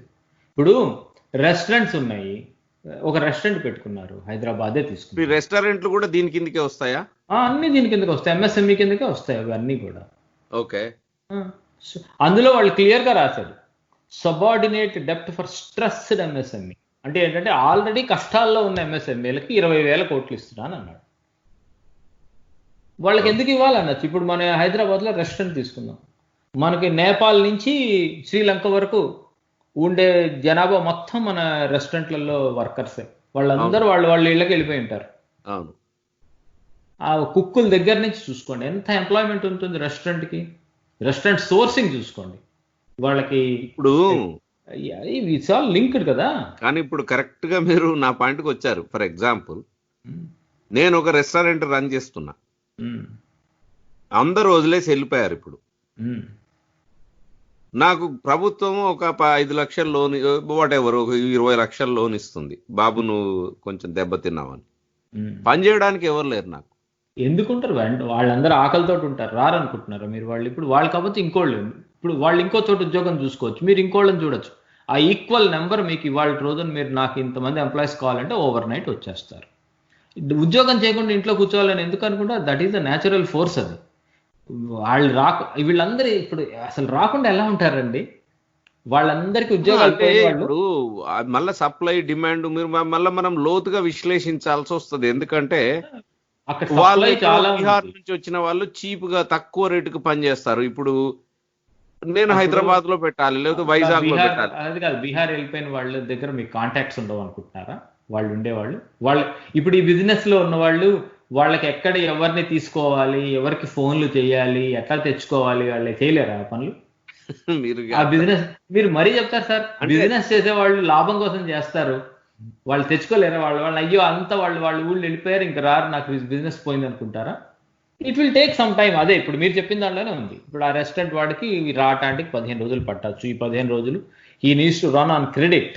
ఆ క్రెడిటే గవర్నమెంట్ ఇస్తోంది స్ట్రెస్ అయిపోయిన ఎంఎస్ఎంఈకి. ఓకే. సార్ అసలు అలా కాదు. ఎలా ఇప్పుడు దేనికైనా ఒకటి ఉండాలి ఆర్గ్యుమెంట్స్. మీరు చెప్పారే వాళ్ళు అంటున్నారు వీళ్ళు అంటున్నారని, ఆర్గ్యుమెంట్ వెనకాల డేటా ఉండాలి. ఇదేంటంటే డేటా లేకుండా జస్ట్ వినికిడి మాట టైప్ లో మాట్లాడటం. వాళ్ళకి డబ్బులు ఇస్తే వాళ్ళు తీసుకుని పారిపోతారు, వాళ్ళకి డబ్బులు ఇచ్చినా వాడికి మళ్ళీ ఎంప్లాయర్స్ తిరిగి రారు, లేకపోతేనేమో వీళ్ళందరికీ డబ్బులు ఇవ్వడం వేస్ట్, టాటా లాంటి వాళ్ళకి ఇస్తే వాడు బ్రహ్మాండంగా చేస్తాడు. వాడికి ఎందుకు వాళ్ళు టాటా లాంటి వాళ్ళకి, వాళ్ళ దగ్గర ఆల్రెడీ డబ్బులు ఉంటాయి. 20 లక్షల కోట్లు టాటా దగ్గరే ఉంటాయి. ఓకే. సో ఉద్యోగాలు క్రియేట్ చేసే వైపు ఆలోచిస్తే కొత్త ఉద్యోగాలు ఇప్పుడు మళ్ళీ నేను కొంచెం జాగ్రత్తగా అడగాలి మిమ్మల్ని. ఉన్న ఉద్యోగాలని తీసుకురావటం అన్నది కాదు, కొత్త ఉద్యోగాలు క్రియేట్ చేయటం అందులోనే పెట్టారు అలాంటివి. కదా అంటే fund of funds for MSME అని పెట్టారు. అంటే ఏమిటంటే అలాంటి కొత్తవి, any new kind of unicorns, లేకపోతే ఎనీ కొత్త టైప్ ఆఫ్ ఇవి ఏమిటంటారండి వాటిని, స్టార్టప్స్. డిఫెన్స్ లో కూడా ఇచ్చారు. నేను మీకు చాలా హై లెవెల్ 10,000 feet లోంచి చెప్పాను ఇవన్నీ. డిఫెన్స్ వాటిల్లో ఎట్లా లోకల్ మ్యానుఫ్యాక్చరింగ్ ఎలా కావాలి అవి కూడా వాళ్ళు డిక్లేర్ చేశారు ఈసారి. అంటే నేను అదే చెప్పా కదా, ఫస్ట్ లైన్ ఏం చెప్పాను, ఒకసారి కష్టమే ఆపర్చునిటీ కింద వాడుతుందండి గవర్నమెంట్ అని ఒక ఎగ్జాంపుల్ చెప్పాను. పివి నరసింహారావు గవర్నమెంట్ కూడా ఇలానే చేసింది. కష్టం వచ్చినప్పుడు ఆపర్చునిటీ కింద మార్చారు, రిఫార్మ్స్ చేశారు. ఇప్పుడు ఇందులో ఎన్ని రిఫార్మ్స్ చేసుకొచ్చారు? అగ్రికల్చరల్ రిఫార్మ్స్ చేశారు. అగ్రికల్చరల్ రిఫార్మ్స్లో మేజర్ రిఫార్మ్ మీకు చదివారా? ఒకటి వెరీ మేజర్ రిఫార్మ్ జరిగింది. మేజర్ చూడలేదు నేను. అదేంటంటే ఈ మండీలు అని ఉంటాయి కదా మన దాంట్లో. యాక్చువల్లీ అది అది మన నెక్స్ట్ సెక్షన్ లో మిమ్మల్ని అడుగుదాం అనుకుంటున్నా. Agriculture and migrant labour. ఇప్పుడు మనం ఇచ్చిన దాంట్లో ఈ స్ప్లిట్ లో డబ్బులు పెద్దవాళ్ళకి ఇచ్చారు, చిన్న వాళ్ళకి ఇవ్వలేదు అన్న దగ్గర నుంచి మీరు ఇప్పుడు దాన్ని ఏమంటారు, ఫస్ట్ ప్యాకేజ్ ఎంఎస్ఎంఈ దగ్గరే ఉన్నాము. మైగ్రెంట్స్ అగ్రికల్చర్ లాస్ట్ సెక్షన్ ఒక బ్రేక్ తీసుకుని అప్పుడు అడుగుదాం అనుకున్నాను, బట్ మీరే తీసుకొచ్చారు అది. హై లెవెల్లో చెప్తున్నాను. ఎంఎస్ఎంఈకి 6 లక్షల కోట్లు 20లో ఇచ్చింది అంతే. 20లో 6 అంటే ఎంత అండి? 1/3 కంటే తక్కువ. 1/3 కన్నా తక్కువ. ఓకే. అది ఎందుకు ఇచ్చారు 6? వాళ్ళు జనరేట్ చేస్తారు ఎంప్లాయీస్ని. రూరల్ అవని, రిచ్ ఎక్కడైనా వాళ్ళ దగ్గరే ఉన్న ఎంప్లాయీస్ మొత్తం మళ్ళీ బ్యాక్ టు వర్క్కి వెళ్ళాలంటే మోస్ట్ ఇంపార్టెంట్ అది back bone of any country. గుండె ముక్క లాంటిది అది, మనిషి గుండె లాంటిది ఎంఎస్ఎంఈ అనేది ఒక ఎకానమీలో.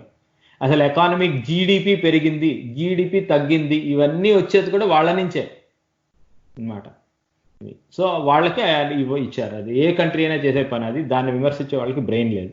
That's all I can say అన్నమాట. ఓకే. సో నెక్స్ట్ పని చేద్దాం. 3 లక్షలు లాస్ట్ బిఫోర్ వి గో, ఈ నెక్స్ట్ సెక్షన్ లోకి వెళ్ళబోయే ముందు బిఫోర్ వి గో, మీరు ఏమన్నారు? అగ్రికల్చర్ కిను ఈ మైగ్రెంట్ లేబర్ అన్నారు కదా, అవన్నీ కలిపి చివర్లో నేను నెక్స్ట్ బ్రేక్ తర్వాత ఆ ఇద్దరి మీద అంటే 4 లక్షల కోట్లు ఇచ్చారు వాళ్ళకి అనే వాటి గురించి నేను మరికొన్ని ప్రశ్నలు అడుగుదాం అనుకున్నాను. సో ఓకే, చిన్న బ్రేక్ తీసుకుందాం శ్రోతలకి. మేము మళ్ళీ బ్రేక్ తర్వాత వ్యవసాయము మరియు మైగ్రెంట్ అంటే వలస వచ్చే పనిచేసే కార్మికులకి ఏమిటి, ఎంత ఇస్తున్నారు, దాని గురించి మాట్లాడతాం, విశ్లేషిస్తాం. మీరు వింటున్నది సమకాలీన విశ్లేషణ with Ramana Muppala, May 19, 2020 show. Break తర్వాత కలుద్దాం. వెల్కమ్ బ్యాక్ టు సమకాలీన విశ్లేషణ with Ramana Muppala, May 19, 2020. So Ramana గారు, ఫస్ట్ 2 సెక్షన్స్ ఈరోజు షోలో మాట్లాడాము. ముఖ్యంగా ఎంఎస్ఎంఈ, ఎంఈ అందరూ దాని గురించే చెప్తున్నారు. రెండవ సెక్షన్ లో నేను పెద్దవాళ్ళకి ఇవ్వకుండా, పెద్ద పెద్ద పరిశ్రమలకి ఇవ్వకుండా చిన్న చిన్న వాళ్ళకి డబ్బులు ఇస్తే ఎట్లా ఉద్యోగాలు తయారవుతాయి, ఎకానమీ బయటకు వస్తుంది అన్నదే అడిగితే మీరు చెప్పారు. ఓకే, ఇప్పుడు ఈ సెక్షన్ లో మనము 3,10,000 కోట్లు మైగ్రెంట్స్ కి ముద్రా కింద, మైగ్రెంట్ ముద్రా అని కేసీసీ అన్నమాట. మైగ్రెంట్స్ అనే కాదు, migrants, small farmers, very small business అంటే కాదు ఏంటంటే 3,10,000 మళ్ళా అగ్రికల్చర్ కి మాత్రము 1,50,000 కోట్లు. సో అవును. ఈ రెండింటిని కలిపి నేను అడుగుతా, మైగ్రెంట్ అంటే వలస వెళ్ళే కార్మికులకి, ఉమ్. రైతులకి కలిపి సుమారుగా 4,60,000 పైన కోట్లు ఇస్తున్నారు. అవునండి. సో దీంట్లో మొట్టమొదటిది ఏంటంటే, రైతులకి డైరెక్ట్ డబ్బులు ఇస్తున్నారా? యా ఉంది, రైతులకి డైరెక్ట్ గా డబ్బులు ఇచ్చేవి కూడా ఉన్నాయి, అన్నీ లేవు అట్లా, సో అనేక రకాలు ఎట్లా ఉన్నాయి. చేస్తున్నారు? ఫస్ట్ మైగ్రెంట్లకి ఏం ఫస్ట్ చేస్తున్నారు? నుంచి వెళ్దాం. ఫ్రీ ఫుడ్ ఇస్తున్నారండి. మైగ్రెంట్స్ అంటే వాళ్ళు వెళ్ళిపోయారు, వాళ్ళకి డబ్బులు లేవు, రోజు కూలి చేసుకునే వాళ్ళు, వాళ్ళకి 2 నెలల పాటు ఫ్రీ అన్నమాట వాళ్ళందరికీ అన్నమాట. Okay, national food security act అని ఉంది, దాని కింద ఇస్తున్నారు. దానికి కార్డ్స్ ఉన్నాయన్నమాట. 5 okay, kgs of wheat, rice, 1 kg చానా, అలా అన్నమాట. దానికి మొత్తం కలిపి 3,500 కోట్లు. ఎంతమందికి బెనిఫిట్ అవటానికి? 8 కోట్ల మైగ్రెంట్ లేబరర్స్. అదొక్కటే కాకుండా మన ఇండియాలో ఇప్పుడు కొత్తగా వస్తుందన్నమాట. పాత రోజుల్లో రేషన్ కార్డులు ఏ స్టేట్ గవర్నమెంట్ వాళ్ళు ఆ స్టేట్ లో అన్ని ఫేక్ రేషన్ ఇవన్నీ తయారు చేసి చాలా కరప్షన్ ఉండేది. అవును అవును పోగొట్టేసి అవును ఇప్పుడు అవును. 1 అది నేషన్ కొంచెం 1 రేషన్ కార్డ్ అని తయారైంది ఓ అన్నమాట. అంటే ఓకే. ఏంటి, ఇప్పుడు మీకు రేషన్ కార్డు ఉందనుకోండి, దేశంలో ఎక్కడ ఉన్నా కూడా మీరు రేషన్ తీసుకోవచ్చు. అది చాలా ఇంపార్టెంట్ మైగ్రెంట్ లేబరర్స్ కి అన్నమాట. అది పోర్టబుల్ పీడిఎస్ అని చెప్పి, యూనివర్సల్ రేషన్ కార్డ్ అని చెప్పి తీసుకొచ్చారు అన్నమాట. ఆగస్టు 2020 కల్లా ఇప్పటికి 67 కోట్ల బెనిఫిషరీస్, అంటే 83% అన్నమాట. 83% ఆఫ్ కరెంట్ స్టేట్లలో ఉండే పీడిఎస్ అంటే పబ్లిక్ డిస్ట్రిబ్యూషన్ బెనిఫిషరీస్ అందరూ ఈ 1 ration card, 1 nation 1 ration card తోటి కవర్ అవుతారు. మార్చి 2021కి 100% ఇండియాలో 1 నేషన్ 1 రేషన్ కార్డు ఉంటుంది. ఏ స్టేట్ వాడు ఆ స్టేట్ అంటే వచ్చే ఇవ్వడం సంవత్సరం. ఉండదు. అది అది రిఫార్మ్. అది in the midst of this అది రిఫార్మ్, అది గుర్తుంచుకోండి. దానివల్ల ఏమవుతుందంటే, ఇప్పుడు చాలా మైగ్రెంట్ చాలా ఉన్నాడు చాలా అనుకోండి, చాలా పెద్దది ఇది. ఐ చాలా థింక్ పెద్దది ఇది ఇది. ఇది ఇది మన శ్రోతలకు ఇప్పుడు చాలా మందికి తెలీదు. మన శ్రోతల్లో ఆ మా చిన్నతనంలో గ్యాస్ సిలిండర్ దొరికేది కాదు. గ్యాస్ సిలిండర్ కోసము మీరు రేషన్ కార్డు వాడాల్సి వచ్చేది. మీరు ఇంకా కొంచెం రిచ్ అండి. నేను మా చిన్నప్పుడు మా ఇంట్లో కిరసనాయిల్ స్టవ్లు ఉండేవి. ఆ కిరసనాయిల్ స్టవ్ 1/2 లీటర్ కోసం రేషన్ దగ్గర పొడుగాటి లైన్ ఉండేది. ఆ లైన్ లో నేను, మా అమ్మ ఇల్లు అక్కడ నుంచో పెట్టేదన్నమాట. ఫస్ట్ నేను వెళ్ళి నుంచునేవాడిని పెద్ద కొడుకు ఇంట్లో అన్నమాట. సరే నేను వెళ్ళి నుంచునేవాడిని. అది ఇంకా 11 అయినా కూడా నాది ముందుకు వచ్చేది కాదు, ఆ కిరసనాయిల్ పోయటానికి. సరే నాకు ఆకలిస్తుందని నేను ఇంటికి వెళ్తే మా తమ్ముడు వచ్చి నుంచునేవాడు అన్నమాట. సో అవి రేషన్ కార్డులలో మనం చెప్పుకోవాల్సిన మన చిన్ననాటి స్టోరీలు అంటే అవి ఇప్పుడు వాళ్ళందరికీ ఇప్పుడు విడ్డూరంగా కరెంట్ జనరేషన్ కి తెలీదు. గ్యాస్ సిలిండర్ గానీ రేషన్ కార్డు వాడుకొని కిరసనాలు తెచ్చుకోవటము. మళ్ళా దానికి తెల్ల కార్డు అని పచ్చ కార్డు అని 2 ఉండేవి అనుకుంటా కదా. డబ్బులు ఇస్తే పచ్చ కార్డు వచ్చేది, డబ్బులు ఇవ్వకపోతే తెల్ల కార్డు ఉండేది, ఇవన్నీ ఉండేవి అనమాట.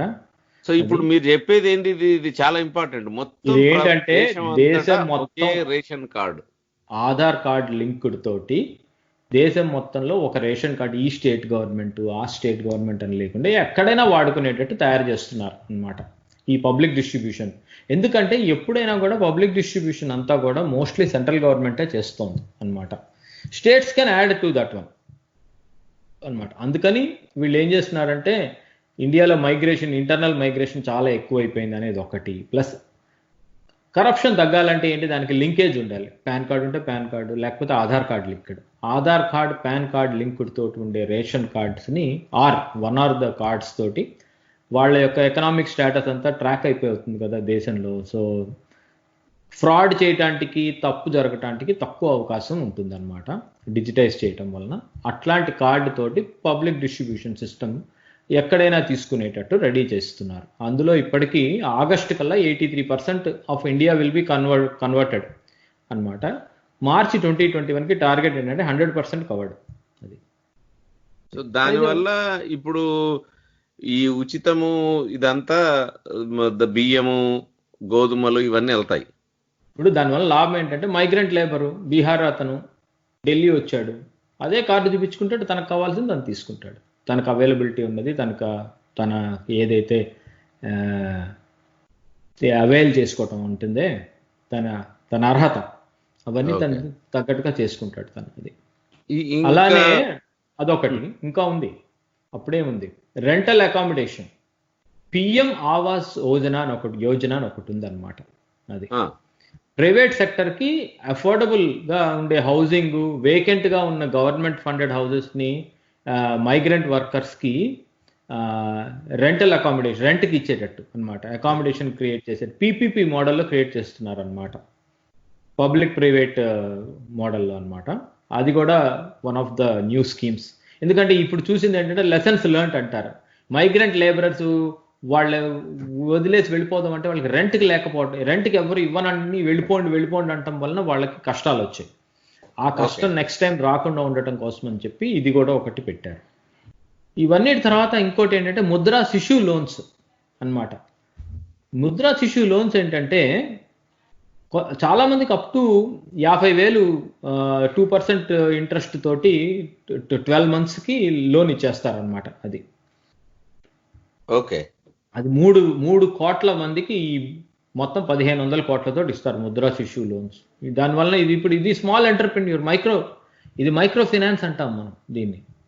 అంతే కదా, వరల్డ్ లో ఎవడైనా వచ్చి నేను మైక్రో ఫైనాన్స్ చేస్తే దానికి టీఈడి అని ఉంది కదా, ఆ వెళ్ళి వింటారు మనోళ్ళు. అది గవర్నమెంట్ ముద్ర ఇస్తే ఏముంది అంటారు. ఇప్పుడు విమర్శించడానికి కూడా లోటు లేకుండా అయిపోయింది అనమాట, లిమిట్ లేకుండా అయిపోయింది. లోటు కాదు, లోటు ఎప్పుడూ లేదు అనమాట. ఇప్పుడు విమర్శించే వాళ్ళు ఎక్కువ మనకి. అది సో మీరు చెప్పింది ఏంటంటే మైగ్రెంట్ లేబర్ కి భోజనము అంటే 2 నెలలకు సరిపడా ధాన్యాలు, 50,000 రూపాయలు, తర్వాత ఎక్కడికి పోయినా కూడా వాళ్ళకి సింగిల్ లేదు. మైగ్రెంట్ లేబర్కి 50,000 రూపాయలు ఇవ్వరు. అదేంటంటే ఇప్పుడు తట్టం పెట్టుకుని అమ్ముకునే వాళ్ళు, లేకపోతే బండి పెట్టుకుని అమ్ముకునే వాళ్ళు, అలాంటి వాళ్ళు. ముద్ర అనేది ఎందుకు ఇస్తారు, లోన్ ఎందుకు ఇస్తారంటే ఎవరైనా ఎంటర్ప్రెన్యూరల్ అయితే ఇస్తారు అన్నమాట. ఫ్రీగా మనీ ఎవరికి ఇస్తారు, కంప్లీట్లీ పేదవాడైతే ఇస్తారు. ఫ్రీగా ఇవన్నీ ఎవరికి ఇస్తారు, ఇవన్నీ చేయలేని వాళ్ళకి. మైగ్రెంట్ లేబర్కి చేస్తోంది free food, 1 nation 1 ration card, easy rental accommodation, ఈ 3 అన్నమాట. ఈజీ రెంటల్ చాలా ఇంపార్టెంట్. అది ఓకే. సో దీంట్లో ఓకే, అది నెక్స్ట్ ముద్రా శిశు చెప్పుకున్నాం కదా ఇప్పుడే మనం.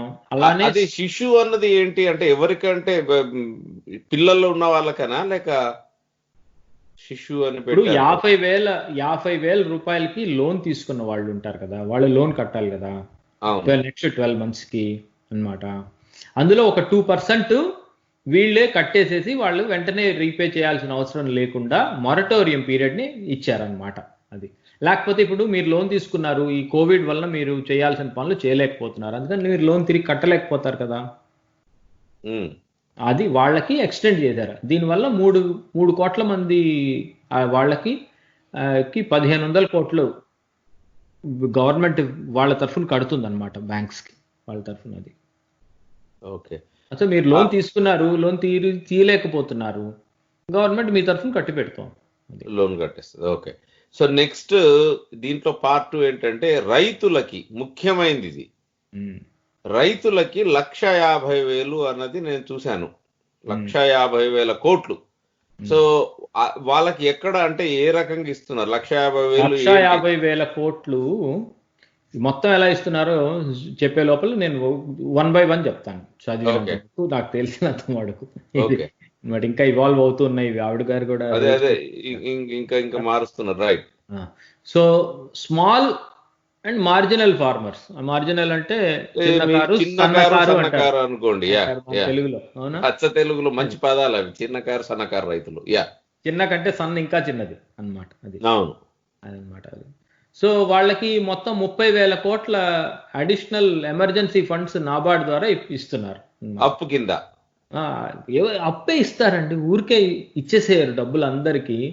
ఎమర్జెన్సీ ఫండ్స్ అనమాట. అవి ఏంటంటే మళ్ళీ తీరుస్తారు వాళ్ళు, అది తీరిస్తేనే మళ్ళీ వస్తుంది. ఇప్పుడు ఏంటంటే క్రెడిట్ ఫెసిలిటీ ఎలా చేశారంటే ఇప్పుడు ముద్రాలు అయితే మరీ మంచిది అనమాట. అది అసలు ముద్రా లోన్స్లో అయితే చాలా ఎక్కువ. ఓవర్ డ్రాఫ్ట్ ఫెసిలిటీ కూడా ఉంది అన్నమాట. ఓకే. ఓవర్ డ్రాఫ్ట్ తర్వాత ఇంక రాదు మీకు. మళ్ళీ మీరు డబ్బులు తీర్చేశారనుకోండి, వెళ్ళి మీరే తీసుకోవచ్చు. ఇప్పుడు ముద్రా యొక్క బ్యాక్గ్రౌండ్ ఏంటండి, వీళ్ళందరూ ఏం చేసేవాళ్ళు, పెద్ద పెద్ద ఈ ఈ వడ్డీ వ్యాపారుల దగ్గరికి వెళ్ళి రూపాయికి 2.5 రూపాయల వడ్డీతోటి తీసుకునేవారు. తీసుకుని ఒక తట్టెడు వెజిటబుల్స్ కొనుక్కుని అమ్ముకుని ఆ వచ్చిన దాంట్లో తీర్చుకుని బతుకుతూ వచ్చేవాళ్ళు. కరెక్ట్. ఒక్క రోజు కనుక ఈ తీర్చలేకపోతే వాళ్ళందరూ మహా దారుణమైన యాక్చువల్లీ మినిమం 3 రూపాయల వడ్డీ ఉండేది అది. ఇప్పుడు గవర్నమెంట్ ఏమందంటే నీకు 5,000 రూపాయలు ఇచ్చేస్తాను ఫ్రీగా నింది ముద్రాలో, దానికి నువ్వు 5,000 పైన ఇంకో 1,000 ఎంత నాకు సరి గుర్తులేదు ఎంతో ఓవర్ డ్రాఫ్ట్ ఫెసిలిటీ కూడా పెట్టారు. అక్కడ వరకు నువ్వు లోన్ తీసుకోవచ్చు. ఈ లోన్ నువ్వు తీర్చేసావనుకో, నువ్వు ఎంత తీరిస్తే అంత తిరిగి తీసుకోవచ్చు.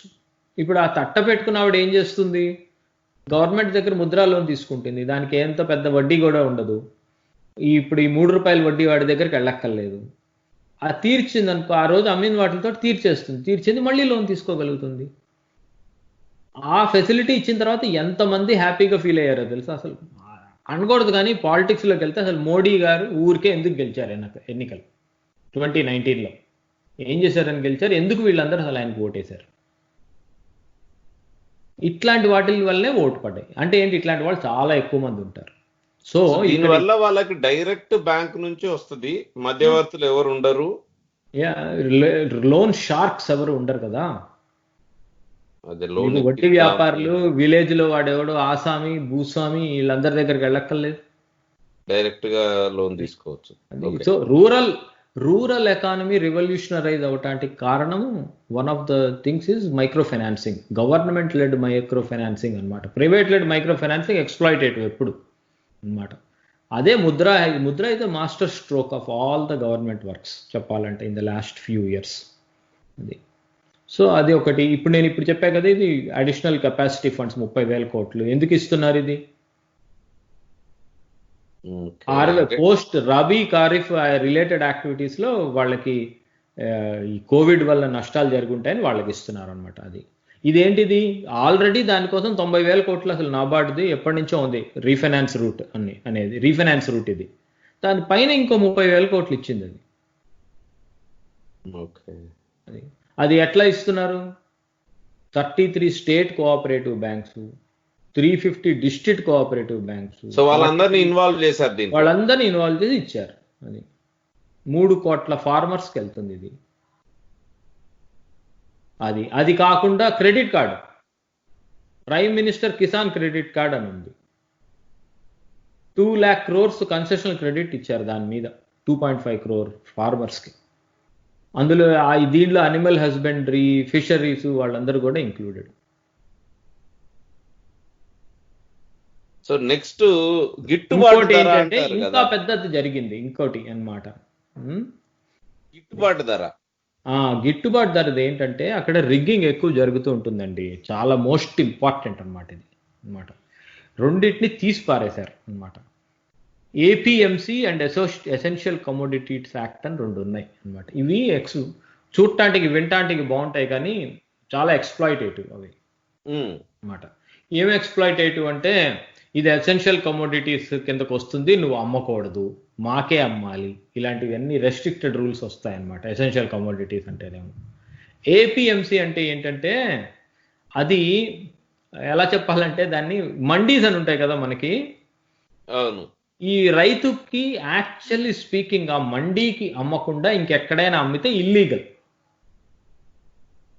డైరెక్ట్ గా అమ్మకూడదు ఏవి తన ప్రొడ్యూస్. ఆ మండీలో ఏమవుతుందంటే చాలా మంది కుమ్మక్క అయిపోతారు. అందులో ఉండే ట్రేడర్స్ అందరు కలిసి ఈ రేట్ ఇంతే అని డిసైడ్ చేస్తారు. సింగిల్ రేట్ ఇచ్చి ఈ రేటుకి అమ్మే అని చెప్తారు రైతుకి. తనకి గిట్టుబాటు ధర, తనకి డిమాండ్ అండ్ సప్లై, మామూలుగా market forces demand and supply ప్రకారం తను డైరెక్ట్ గా అమ్ముకోవటానికి లేకుండా ఈ మండీలు వాళ్ళు కంట్రోల్ చేస్తారు. ఈ రెండింటిని అబాలిష్ చేసేసారు. దానివల్ల ఇప్పుడు ఏంటంటే రైతు ఎవరికైనా అమ్ముకోగలుగుతాడు. అది అన్నమాట. దట్ మేక్స్ హిమ్ ఈజీ అన్నమాట. గిట్టుబాటు ధర వచ్చేటట్టు తను అమ్ముకో, డిమాండ్ అండ్ సప్లై ప్రకారం వెళ్తుంది. సో దట్ ఈస్ అన్లాక్డ్ ఇంకా. అది అన్లాక్డ్ అన్నమాట. అది మోస్ట్ ఇంపార్టెంట్ కింద చెప్పచ్చు. మరి ఇంత పెద్దది ఇది మామూలుగా ఎవరు దీన్ని పెద్ద పట్టించుకోవట్లేదు కదండి. పట్టించుకుంటారు. అందులోనే అసలు ఉండేదంతా పొలిటికల్ యాంగిల్ మొత్తం అందులోనే ఉంటుంది. పొలిటికల్ పార్టీస్ లో ఉండే వాళ్ళ మనుషులే ఈ మండీల్లో రేట్లు డిసైడ్ చేసే వాళ్ళు కూడా ఉంటారు. వాళ్ళే అసలు చాలా మటుకు పార్టీని రన్ చేసేవాళ్ళు, లోకల్ క్యాడర్. ఇప్పుడు ఏం చేస్తుంది, ఇప్పుడు పవర్లోకి వచ్చాడు అనుకోండి, ఎవడైనా పవర్లోకి వచ్చిన వెంటనే ఏం చేస్తారు, ఈ మండీలు ఇట్లాంటి వాటిలన్నిటికీ వాళ్ళ క్యాడర్ని అపాయింట్ చేసేసుకుంటారు. చాలా పెద్ద న్యూస్ ఇది. అంటే నాకు ఐఎమ్ ఫీలింగ్ లిటిల్ ఇంట్రెస్టింగ్. ఎందుకంటే ఎవరు ఏమి పెద్ద దీని గురించి ఎక్కువ చెప్పట్లేదు. సో మీరు అన్నది ఏంటంటే రైతులు ఎక్కడ డిమాండ్ ఉంటే అక్కడ అమ్ముకోవచ్చు. అది ఒక్కటే కాదు, ఇప్పుడు మనం ఉంది డిజిటల్ వరల్డ్ లో. ఇన్నాళ్ళు ఏముండేది, డిజిటల్ గా కూడా ఆన్లైన్ లో కూడా మండీ కింద ఏపీఎంసీ వాళ్ళే వాళ్ళే అమ్మేవాళ్ళు. ఇప్పుడు అది కూడా లేదు. ఇప్పుడు మార్కెట్ కమిటీస్ అవన్నీ పోయినాయి. ఇప్పుడు వీళ్ళు చేసిన దాని ప్రకారం డైరెక్ట్ గా ఆన్లైన్ ఫార్మర్స్ అమ్మేసుకోవచ్చు. ఇప్పుడు ఈ ఎకనామిక్ ఇది ఉండేది కదా, ఎసెన్షియల్ కమోడిటీస్ యాక్ట్ కింద ఏం చేసేవాళ్ళు అంటే ఎడిబుల్ ఆయిల్స్, ఆయిల్ సీడ్స్, పప్పులు, ఉప్పులు, ఆనియన్స్, పొటాటోస్, ఇవేవి కూడా స్టాక్స్ ఇంత ఉంచుకోవాలి, ఇంతకంటే అమ్మకూడదు, ఇలాంటి రూల్స్ అన్నీ ఉండేవి నేషనల్ కెలామిటీస్ కోసం అని చెప్పి. అవన్నీ ఏంటంటే వాళ్ళు నేషనల్ కెలామిటీస్ కి గవర్నమెంట్ వాళ్ళ ఓన్ స్టోర్స్ కట్టుకుని అందులో పెట్టుకుంటారు, మిగతాదంతా వీళ్ళు అమ్మేసుకోవచ్చు. ఇంకా అది కూడా తీసేస్తున్నారు. అది నెంబర్ 1 అది అన్నమాట. ఈ 2 అన్నమాట, ఎసెన్షియల్ కమోడిటీస్ యాక్ట్ను, మళ్ళీనేమో agricultural producer market committees, APMCs. దాన్ని మన వాళ్ళు తెలుగులో ఉర్దూలో మండీ అంటాం మనం. అదే సో ఓవరాల్ గా వీళ్ళకి అంటే గిట్టుబాటు చెప్పాలంటే ట్రేడ్ కార్టెల్స్ కింద తయారైంది ఇండియాలో. ఆ ట్రేడ్ కార్టెల్స్ అన్నిటినీ ఒక రోజులో ఎగరగొట్టేసినట్టు అయింది ఇది తీయటం అనేది. అంటే వాళ్ళు ఎక్కడ స్టిల్ ఇప్పుడు ఇదంతా పేపర్ మీద బాగుంటది, కానీ అమ్ముకోవాల్సి వచ్చినప్పుడు మళ్ళీ ఎవడో మిడిల్ మ్యాన్ ఉండాలి కదండి. వాళ్ళకి భరోసా ఉండదు. వాళ్ళకి భరోసా లేని వాళ్ళు అలా చేస్తారండి. బట్ భరోసా ఉన్న వాళ్ళు కూడా అందులో ఫోర్స్డ్ గా చేయాల్సి వచ్చింది ఇన్నాళ్ళు. ఓకే, సో వాళ్ళు కాస్త బయటకు రావచ్చు. ఇప్పుడు లైసెన్స్డ్ ఎంటిటీస్ కి అమ్మాలి. నేను పండించుకుంది నా ఇష్టం వచ్చినట్టు అమ్ముకుంటాను. ఎవరికి అమ్మాలి అనేది అసలు ఒక రూల్ వేస్ట్ కదా. ఇప్పుడు ఈ ఎలక్ట్రానిక్ కామర్స్, ఇప్పుడు మీరు ఉన్నారనుకోండి, నేను అమ్మి పెడతానని మీరు చిన్న ఎంటర్ప్రైజ్ పెట్టుకోవచ్చు. ఇప్పుడు ఏపీఎంసీ తోటి సంబంధం లేదు. రైతులు కోఆపరేటివ్స్ పెట్టుకోవచ్చు. రైతులు కోఆపరేటివ్స్ అందరు కలిసి అమ్ముకోవచ్చు. Right, will see.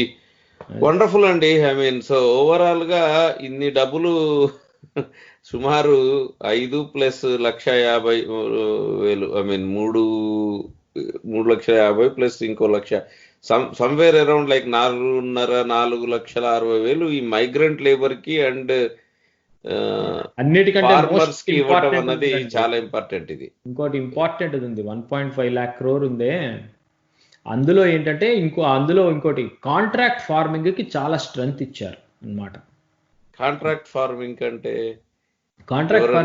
ఇప్పుడు చిన్న రైతు ఉన్నాడు, గుత్తకు తీసుకొని చేసేవాడు.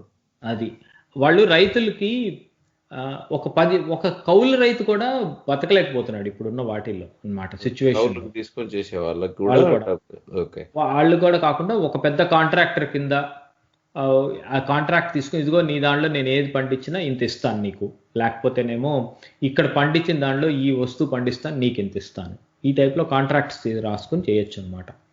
అది ఆ కాంట్రాక్ట్స్ తీసుకునే వాళ్ళకి 1,00,000 కోట్ల ఫైనాన్సింగ్ ఫెసిలిటీ కూడా ఇచ్చారు నాబార్డ్ ద్వారా. ఓకే. అది ఇప్పుడు ఏమవుతుంది దీనివలన, ఈ ఫార్మ్ గేట్ అని ఒకటి తయారు చేస్తున్నాడు, ఫార్మ్కి గేట్ అనమాట. అది కోఆపరేటివ్స్, అవన్నిటికీ aggregation points for cooperatives, farm producer organisations, అవి అగ్రికల్చరల్ ఎంటర్ప్రెన్యూర్స్, స్టార్టప్స్. అంటే ఒక kind of agricultural industry revolutionise చేయడానికి రిఫార్మ్స్ జరిగాయి. ఇది ఒక టైప్ ఆఫ్గా చెప్పాలంటే సప్లై చైన్ ఫండింగ్ గ్యాప్స్ని పూరుస్తున్నారు. ఆ లెక్కలో ఫార్మర్ నుంచి ఈ సప్లై చైన్స్కి ఈజీగా వెళ్ళేటట్టు, ఫార్మర్కి నష్టం రాకుండా, అంత మధ్యలో వాళ్ళు తీసేసుకుని ఫార్మర్కి అందకుండా ఉండేటట్టు కాకుండా, farmer can call the shots అన్నమాట. Okay, wonderful. I mean hopefully ఎన్ని సంవత్సరాలు పడుతుందో కానీ హోప్ఫుల్లీ వచ్చే సంవత్సరం కల్లా కాస్త పికప్ అవుతుందని అనుకుంటున్నాను నేను. బట్ యా, చూద్దాం. చూద్దామండి అవన్నీ ఎలా ఇంప్లిమెంట్ అవుతాయి అనే దాన్ని బట్టి ఉంటాయి. కాకపోతే but definitely policy wise very good అని అనాలి నేను. ఎందుకంటే డబ్బుల్ని ఫ్రీగా పంచిపెట్టిన దానికి విలువ లేదు.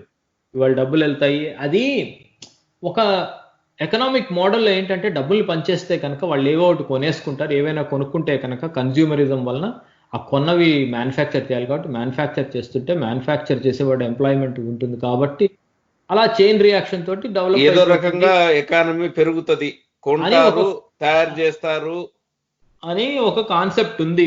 అదే వెస్టర్న్ కంట్రీస్ అన్ని ఫాలో అవుతుంటాయి స్టిమ్యులస్ ప్యాకేజెస్ లో. దానికి అగెనెస్ట్ గా పోతుంది ఇది. ఇది మన ఇండియాలో అలా చేయలేదు, ఇప్పటి వరకు ఎప్పుడు చేయలేదు. ఇదేం కొత్త ఏం కాదు. ఎప్పుడు చేసినా బ్యాలెన్స్డ్ గానే చేశారు. ఏ గవర్నమెంట్ చేసినా ఊరికే డబ్బులు పంచిపెట్టిన గవర్నమెంట్ ఇండియన్ ఎకానమీని 10 times బిహైండ్ తీసుకెళ్ళిపోయినాయి. మనం చూసాము, ఎగ్జాంపుల్స్ కూడా చూసాము. యూపీఏ 2 గవర్నమెంట్ ఊరికే డబ్బులు పంచిపెట్టింది. అలానే అంతకుముందు గవర్నమెంట్ వచ్చింది, విశ్వనాథ్ ప్రతాప్ సింగ్ గవర్నమెంట్, దేవీలాల్ గవర్నమెంట్లని, అప్పుడు అంతే చేశారు వాళ్ళు. ఎప్పుడైతే డబ్బులు ఊరికే పంచిపెట్టారో without empowerment and entrepreneurial development లేనప్పుడల్లా ఇండియా ఎకానమీ కూలిపోతూనే వచ్చింది. వండర్ఫుల్ అండి రమణ గారు. I think it's a long session. ధన్యవాదాలు. శ్రోతలకి మీరు కామెంట్స్ ఉంటే definitely you can reach us at contact@mindmedia.com or మా ఫేస్బుక్ లో కానీ, మా యూట్యూబ్ లో కానీ, లేకపోతే మా వెబ్ పేజ్ పైన పెట్టొచ్చు. ఇవి పాత ఎపిసోడ్లన్నీ mindmedia.com లో యాజ్ వెల్ యాజ్ యూట్యూబ్ లో మైండ్ మీడియా ఛానల్లో ఉంటాయి. ప్లేలిస్ట్ ఉంటుంది, you can subscribe to that. Playlist కి సబ్స్క్రైబ్ చేసుకోవచ్చు. వచ్చే వారం మళ్ళీ కలుద్దాం రమణ గారు. ధన్యవాదాలు. నమస్కారం. నమస్తే. The voice of India.